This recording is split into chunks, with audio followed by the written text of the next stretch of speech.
What's up, everybody? Gabe here, and I am on my new bike. This is a 2021 CRF450RL from Honda. This is technically my second ride, but my first ride was like 2 kilometers long, so we're not going to count it. I just wrote it out from, I bought it used from a dealer. So it's a 1-year-old CRF450RL with 1,000 kilometers on the odometer. There's no difference between 2021 and 2022, so this is basically the same bike. Oh, my mirror needs some adjusting. Is that better? Oh yeah, that's better. Whoopsies. Still kind of getting used to it. It is a very tall bike. So this is going to be my first impressions. I didn't go over the outside of the bike, so I didn't really have anywhere good to stop. And it was raining when I was coming down here, and it's going to rain again, and I have like an hour to get back to my house. I'm not going to film the whole hour. My battery won't last that long. But I want to get on with it. I want to get home before I get soaked through, because it's not very warm. It's like 9 degrees or something, and if it rains, it's going to be pretty unpleasant. So this is going to be my first impressions of what this bike is like. Obviously, we're going to be riding it on the street, not in the dirt. The roads are kind of wet. The conditions aren't amazing. But that's it. I'm not going to go into why I bought this bike. I'm going to make another video. Got to save that content, you know. I made a video in February about looking at dual sports, and this was in my list of bikes I was looking at the time. So it is what I ended up going with. So yeah. Basically, let's talk about what it's like to ride. So the first thing that I will say is it is very tall. I'm on the stock seat. Whoops, neutral. I'm on the stock seat, and it's 37.1 or 2 inches, I think. That's pretty tall. That's taller than any bike I've had before. But it's about the same experience from getting to the ground and getting on it point of view as the KTM 790 Adventure was. Even though that bike had a lower seat, it had a much wider seat, so it makes the reach to the ground pretty long. While we're on the subject of the seat, what you've heard is true. It's not very comfortable, but I knew that would be the case. It's a dual sport seat. And because Seat Concepts is having a fairly long lead times these days, I put money down on this bike 2 weeks ago, something like that. I put the down payment, or the deposit, that's the word I wanted. I put the deposit down about 2 weeks ago on this bike, and I immediately ordered the Seat Concept seat because I knew I would need it. So, amazingly, it shipped early, and I should have it in a few days. Actually, I got the tracking number already, so that worked out. So the seat's not very comfortable, and it's very tall. It looks cool. I like how it looks. It's too bad. It's not the worst. I'll see what I think in an hour, but it's not the worst thing I've ever ridden on. The DRZ stock seat, I think, was actually worse than this. Although, I mean, you're comparing rotten apples to rotten oranges. You're not going to eat either, are you? I haven't tried standing on it yet. There's not a lot of traffic around. So Quebec technically has a law saying you're not allowed to stand on your foot pegs, which is really ridiculous. I've done it. Cops have seen me do it. I've never been pulled over for doing it. I don't think, I'm just gonna, if I were ever to be pulled over, I would just say this bike's a little uncomfortable and I'm just stretching my legs, which is actually true.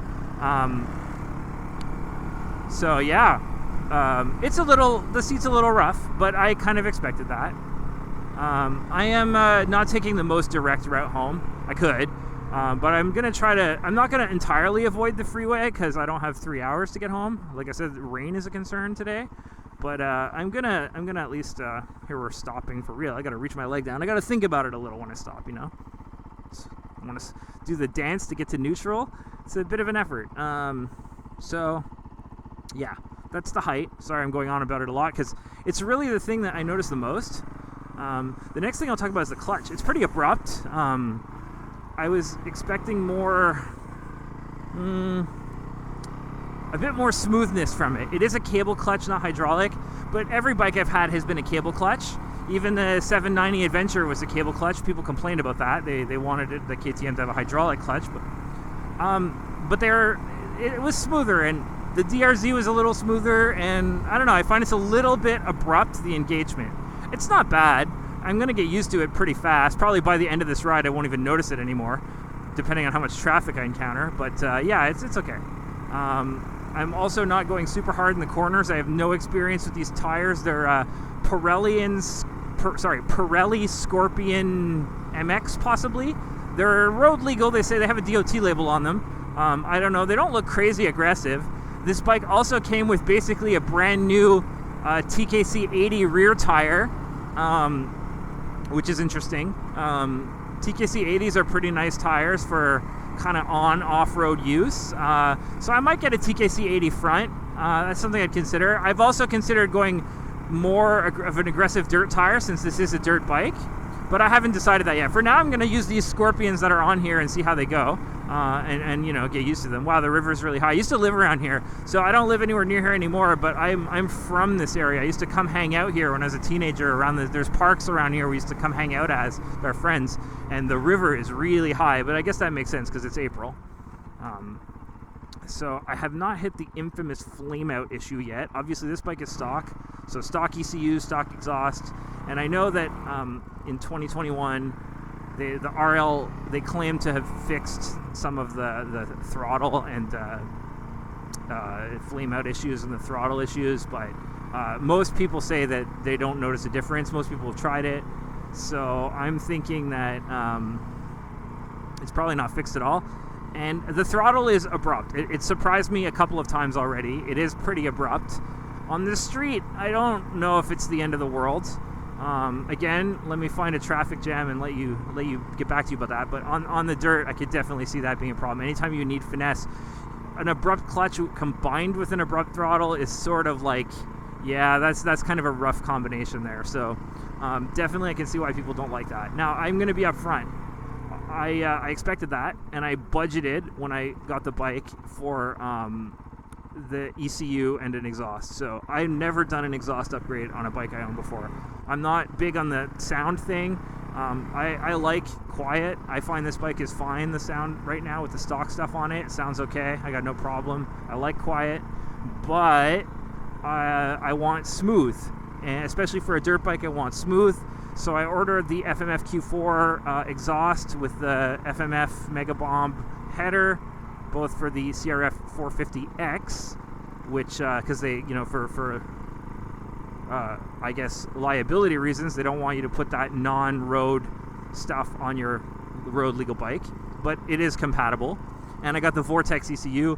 I might not receive those things until July, though, because of the lead times. So I'm going to just have to kind of live with it the way it is for a few months. The lead times are very long. Maybe I'll get lucky with my seat concept seat, and I'll get it sooner. But for the moment, you know, I'm just going to have to learn how to live with this throttle the way it is. It's not, again, for road use and for like dirt roads and stuff, it's going to be all right. I'm not expecting any major issues there. But I do think that if I tried to do some trails, it might be a little more challenging. So other than that, so I would say the power feels strong. A lot of reviews are like, yeah, it feels really strong. Okay, here's the thing. The other bike I own is an XSR 900. So my idea of what strong feels like, I think it's a little different than somebody who's comparing it to other dirt bikes. It's been a couple years since the DRZ. Does this bike feel noticeably stronger off idle or just when you twist it open compared to the DRZ? I don't know. I don't feel a big difference, but again, it's been like, I think I sold the DRZ in 2019, so it's like been a couple years now since I've ridden it. Ooh, boy, it's tall. I'm gonna have to get used to that, to not falling over. Yes, you know, it's been a couple years, and the reality is simple that I don't remember. So I haven't revved it all the way out or anything yet. You know, I haven't banged it off the limiter to see what the top end is like. But you know, on paper, even kind of crippled from stock, it makes a little more power, and it's a little lighter than a DRZ. So in theory, it should be a little faster. In practice, I can't tell the difference. But again, that's based on a 3-year-old memory. If I rode them back to back, maybe I would immediately notice the difference. I don't know. It's certainly, I mean, I'm riding around town here. It certainly feels perfectly acceptable. And I got it up. When I rode it before I was filming, I got it up to like 90 kilometers an hour, and it was fine. It felt fine. It felt like I had plenty left to give. It wasn't a big deal at all. So my kind of one of the things I wanted in a dual sport was that capability to go on the freeway and not be terrified, and definitely I think that this bike is going to have that. There is a problem with the trip meter. Wow. It thinks I have done 0.3, presumably kilometers. That does not work. Uh-oh. That's not good. I have definitely done more than 0.3. That's 300 meters. 300 meters is... I can see 300 meters from here. I've certainly ridden, I don't know, 5 or 6 kilometers since I started filming. That's not ideal. I don't know. Maybe it's not measuring kilometers. I don't know. We're gonna leave it on the odometer and see what happens there. I wonder if somebody screwed with speedo sensors, or if they changed the sprockets or something and messed with it. I don't know. That's possible. We're gonna leave the Odo on and see if it changes, because that's not cool. Because now I'm worried that I bought a bike with 1,000 kilometers, but does it really have 1,000 kilometers on it? You know, that's that's not a nice feeling. We're gonna see. We're gonna keep an eye on that. So 1029. So we're gonna see what that looks like. It should jump up to 1030 at some point. It might just be a sprocket thing too. Again, maybe somebody changed out the sprocket. I didn't have a look to notice if it was stock or not, so it's possible that it's been changed out. Oh, it jumped up to 1030. No, okay. Maybe those other gauges, trip A, trip B, are not kilometers. They had an L. Maybe that's a time thing, like length. Because I know that a lot of dirt bikes, they measure in time. I don't know. You know what? I have to read the manual. I'm not going to panic. I'm going to read the manual. So, what else can we talk about on this guy? The stock mirrors are all right, actually. I was going to immediately order double take mirrors, though. Those ram mounted, like, kind of indestructible ones. I had those on my DRZ. I like them. I thought about just ordering another pair, and I'm like, well, before I order a pair, let's try the stock ones. Why just because you know, once I take them off, they're just going to sit in a box in my garage until the end of time. Like, they're never going to go back on the bike, so it seems wasteful. It's the same reason for that I didn't just order new tires right off the jump.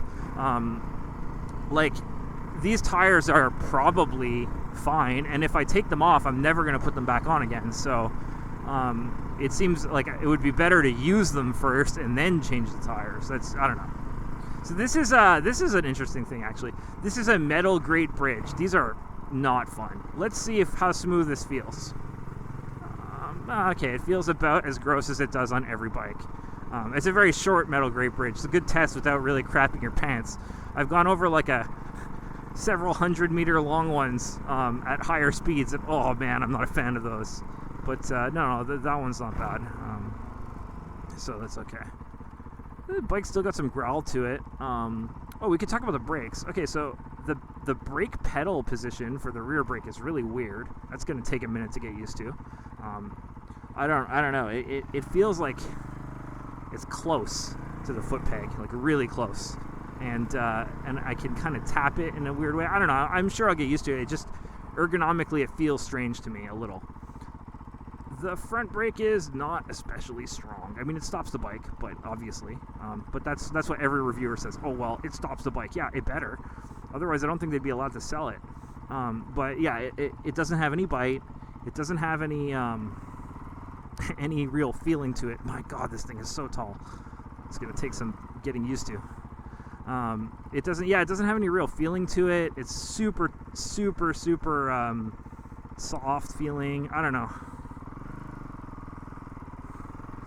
So I wasn't sure whose turn it was there. That was kind of awkward. There's a lot of traffic in this part of town. Okay. Yeah, so the brakes are definitely nothing to impress. This bike does not have ABS in North America. It's not even an option.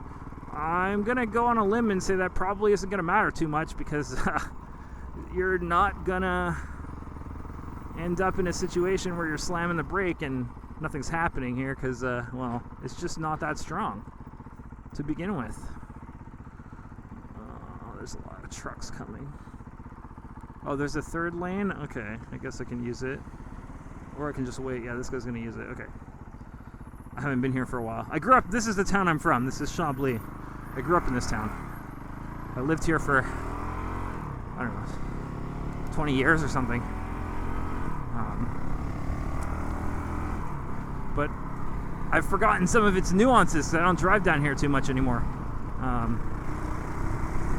This road's a little faster speed. So we're going to hit an open road section. I after a couple of lights, we're going to kind of clear the town, head to the next one. Then we're going to pass through a different town, and then I'm going to finally hit the highway and take one of the major bridges into Montreal. We're going to cross north. Yeah, so we're going to do it like that. I'm going to take major highways, but most of the ones I'm going to take are going to be the ones that are in the inner city, because they have lower speed limits and like it won't be as windy. I don't feel like getting blown around if the rain restarts, so I'm trying to avoid it. We're going to do a little section of it here, but not too long. So yeah, the brakes are disappointing, but I expected that. They're still probably a little better than what was on the DRZ, but at the end of the day, they don't have any bite. They're pretty soft, and even a bike this light, it still doesn't feel so much stopping power. I obviously haven't tried really hard braking yet. I'm going to eventually to see what it really feels like, when you really need it. But I have a feeling is when a guy like me used to sport bikes and things like the KTM 790 Adventure, which had big dual discs and sharp bite. I mean, there's no way this is ever going to impress. That's just how it is. Is it okay for the bike? I mean, you just have to know about it. You gotta, think about it on the road, especially. You gotta leave more distance and be more careful, and that's okay. You can just ride a little less aggressively. This isn't meant to be ridden super aggressively on the street, I suspect, anyway. Especially now with basically knobbies on it. The transmission is smooth. I'm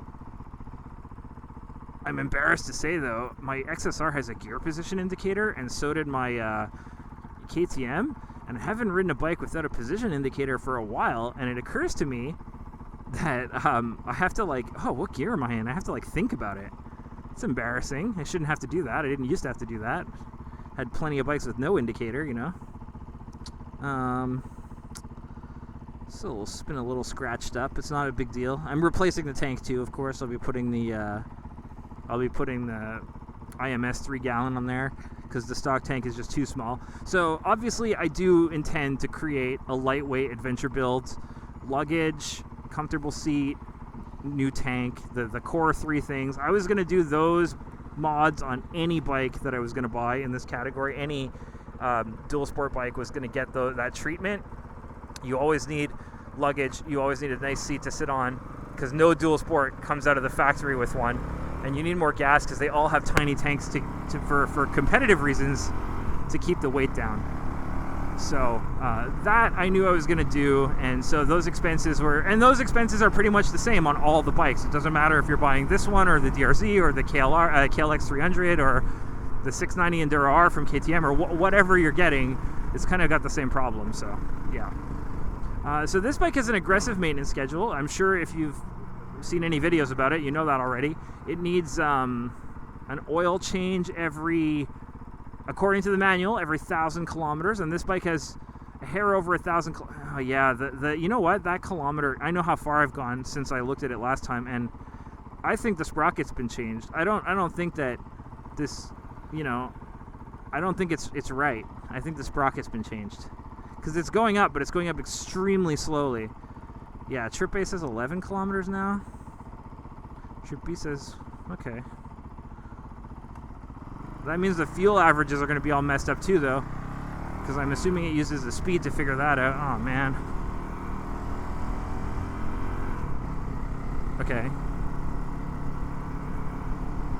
Oh, wait. Oh, okay. No, I think there was a time and maybe a fuel average or something like that. I think, okay. I think I'm learning, but again, I'm going to read the book. Sorry for the distraction there, but I'm really wondering, has this bike had a sprocket change on it without a speedo healer? Like, what's happened? Because I didn't see a sensor on there, so I'm assuming it's reading off the sprocket or off the crankshaft for the speed. Okay.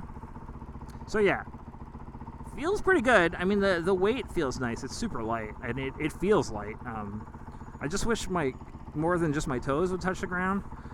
That would be nice. But again, the seat concept seat's going to lower it by an inch. That should get me where I want to be, I think. That was my big problem with the KTM, of course. It was just too tall, but it was too tall and too heavy. This bike is tall, but it's very light. 289 pounds wet stock. I think that it's pretty acceptable. That was the number one selling point for me about this bike was that it was ultra lightweight, it was fast enough to go on the highway, and while it does have an aggressive service interval, like I was just saying, which I kind of got on a tangent about, sorry, I'll come back to that in a second, it's not nearly as aggressive as some of the other bikes I looked at, so I think it fits well. And again, without going into all the comparisons, that lightweight thing is really like what I wanted, and I'm pretty happy with that feeling because it feels really nice and light. So back to the maintenance, I was saying that it needs a lot of service. It needs oil change every 1,000 kilometers and filter, and it needs its valves verified every 3,000 kilometers. In miles, that's 600 miles and 1,800 miles if you're American. Or British, I think Brits use those numbers too. Everybody is pretty confident in being able to stretch those changes to much longer than that. I checked the service manual for a CRF450X, which this bike is based on, but has been tuned pretty differently, and it has the same service interval. So my thinking is that if an X can go 1,000 kilometers, this one could probably go 2 pretty safely, especially after watching people's oil analysis videos and stuff like that. I'm pretty confident that I can stretch them. This will be the first oil change, so I won't stretch that out. I will definitely be doing that one when I get home. Well, maybe not today, but I'll be doing that, today, tomorrow, when I get home here, because all right, let's hit 100. Let's hit 100 kilometers an hour. 110 actually. Oh, I'm in top gear. See, I didn't even realize. Yeah, it's okay. It pulled from 90 to 110 without a problem. It's not really having any issues holding the speed. That's all right.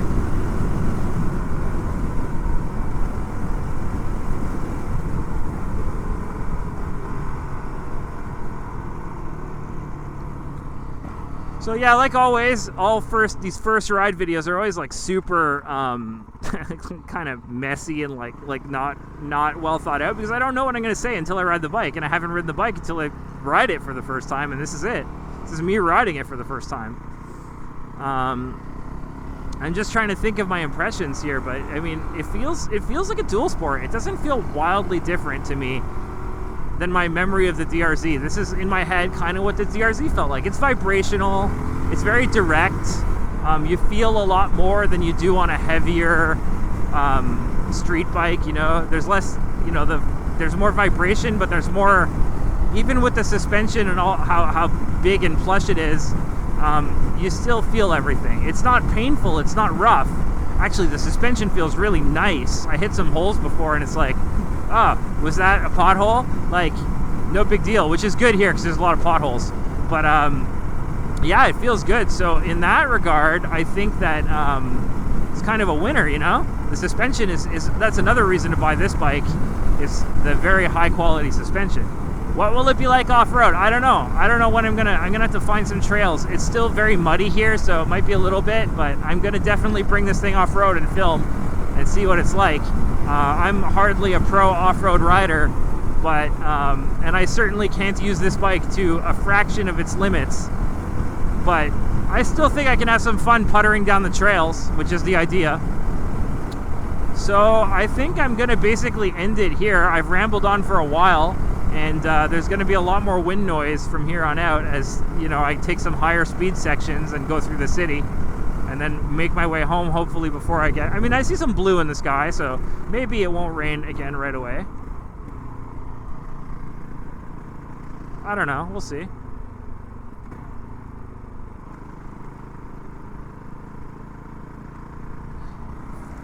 Oh, my butt's definitely starting to feel it, and it hasn't even been that long, so that's not surprising, but yeah, definitely some butt feel on the seat. I expected that too, of course, but like I said, it feels like a dual sport to me. It feels good, but I think I don't have the nuance of somebody who is very familiar with all the different dirt bikes and dual sports, and who knows what riding them is like all the time and is comfortable with them. Somebody like that who's very intimately familiar is gonna have a totally different experience than me, because at the end of the day, I'm a street bike guy mostly, and I want to get into dirt, and I had one dual sport before. I've ridden some other ones, but not for like extended periods of time, or I've never not like the kind of way that you ride something that you own. So my impressions of this are like street bike guy impressions. And I mean, it feels like a dual sport. It's tall, it vibrates, it's pretty direct, but the brakes are pretty soft and sad. You know what? I'm going to take the freeway anyway, at least for a while. So yeah, since I'm going to get on the freeway in a minute here, I'm going to end this. I think it's fun. I'm excited to do the build and get onto some trails and do some real dual sport riding. I'm probably not going to be commuting on this bike much at all, because the XSR is just going to be so much better for that. More comfortable, much faster, much better brakes. You know, some safety systems in the event of city traffic getting ugly. You've got your ABS and all that, that this bike doesn't have. I don't really mind not having it, but if I am going to commute in the city, I don't think it's a bad thing to have it. So, oh yeah, I hit a couple of nasty bumps there. It felt really good. So yeah, that's my thinking. It's going to be my my lightweight ADV bike that I'm going to take on primarily off-road style trips. That's the idea. You know, stay tuned. I'm going to make more videos about this bike soon, about why I picked it, about the full plan for mods and all that. I just wanted to get the first impressions out, because I think that's kind of cool that you can see that, what it's really like to get on it for the first time and feel it. And I know I rode it like 3 kilometers before I did that, but I mean, it was pretty close to being the first impressions. I was only a few clicks when I started from where I bought the thing. So this is it. I mean, this is my real first impressions. So it feels good. Can't wait to get used to riding it. Already I find the throttle and the clutch less annoying than when I started. And I'm already starting to feel them out a little bit. So I'm excited to really get to know this thing and have some wild adventures with it. You know, I've been very fortunate to be in a position where I could buy something like this. I understand this is not a budget dual sport bike. I get that. And you know, if you're looking at this video in the sense of should you buy this bike, well, you shouldn't watch a first review of if you should buy a bike, because that doesn't really make sense. Your first impression with a bike is pretty different from what actually living with it is going to be like. So, you know, but I understand that the financial question about a thing like this is probably most people's top concern, and that makes sense. And I get that. And if I would have had like less budget, I would have just got a DRZ and I would have been happy with it. So it's a luxury, right? And I think it's gonna impress as a luxury. So I'm very happy I get to do it. I get to experience a new bike. I get to try it out. I get to have wild adventures with it. So on that note, you know, thanks for watching, and stay tuned. More CRF content, and of course, as the weather finally starts to get better, look, there's no snow, finally. Although it's still been very cold and raining a lot. The weather should finally start clearing up, and I'll finally get to do some vlogs on the XSR as well. So I'm really looking forward to getting back into vlogging again and making other videos. So yeah, thanks very much again for watching, and I will see you next time. Peace.